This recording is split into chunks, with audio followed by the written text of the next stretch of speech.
Welcome to ICAN Premium Education. Today, we're going to do something different. We're going to explain about student assessment.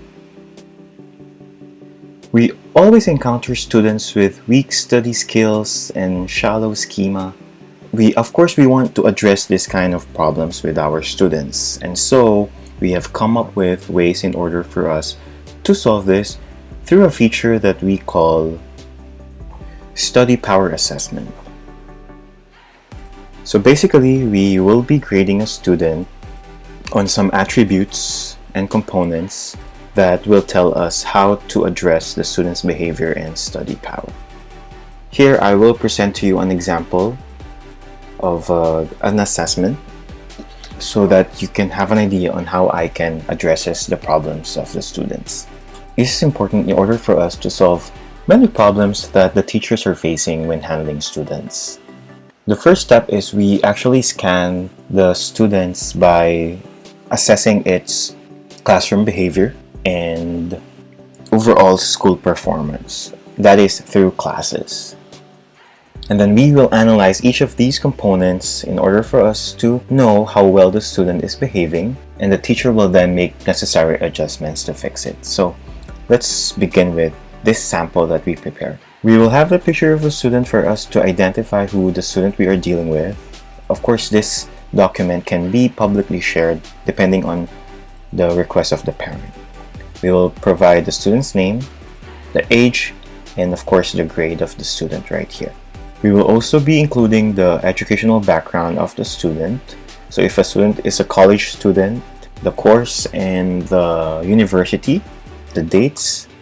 If a high school student or elementary, middle school, we also include that. This is to give us an idea of the student's origins and how much time the student has already spent in studying. We will also be grading the language fluency of the student. For English, we always provide level tests before the class. So this can be used to grade the English fluency of the student. If a student is fluent in Korean, or any other languages, we also include that because these can be factors on the student's overall language fluency. We will provide explanation on what is being graded, such as right here, but it will differ on the student.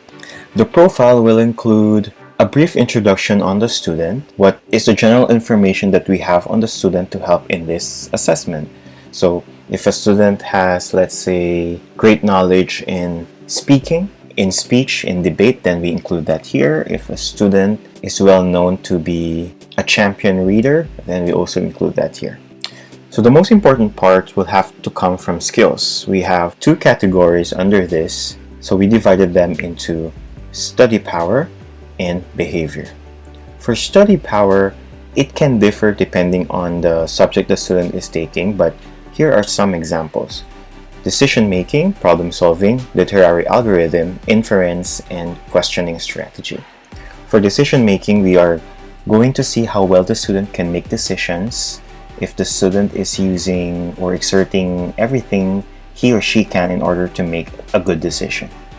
For problem-solving, of course, every time they answer quizzes or they do a lot of activities, there is always a problem to solve, and this is being assessed on how well they can solve problems on their own.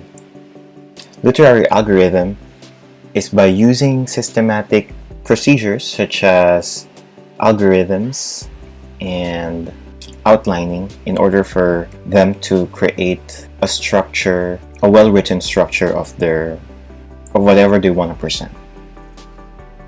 Inference is basically making inferences. In this one, we are grading how well they can make assumptions on the things that they want to do. So inference is actually about making inferences. When students are asked to make inferences, they will use context clues in order to assume what it means, what a context means. And if the student has this knowledge, if we can assess how well they can do this, then it can help in their overall performance in school. And last will be questioning strategy. Questioning strategy is we will be grading how good the quality of their questions are, if they can ask questions that are meaningful and that can easily and efficiently acquire what they need. The second part will be behavior. If the study power, we are checking how good they are in terms of studying. Behavior is actually testing what kind of student they are in terms of studying, their attitudes towards studying. Okay, so classroom behavior is stimulus-driven responses that occur specifically within the classroom, or how students are acting in the classroom in response to what is going on or present around them.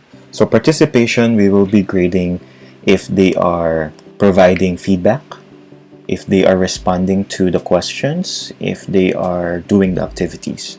Engagement is the quality of the participation. So they can always say yes or no, but if the answers to the questions are always I don't know or I'm not sure, then their engagement will definitely become low.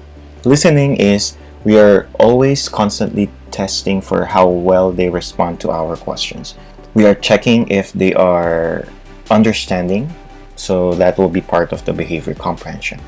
Attention is checking if they are doing something else, because it's very common for online students to be distracted, and we will be grading them if they are paying attention to the activities that we are doing and not easily distracted. And then manners is, of course, how rude or how well behaved they are towards their teacher. So this is more of a personal approach. So we try to check if the student is behaved in a way that the teacher will not have any problems when it comes to their performance. And so this is one way of us to actually assess and analyze a student, and by doing so we are going to give the student the highest quality of education, as we will adjust and help them to become very, very good in studying, as well as having the best behavior that they can be when it comes to school. So there you go. We will be providing more information to this, and you can always ask questions. So again, thank you so much for watching this video, and have a wonderful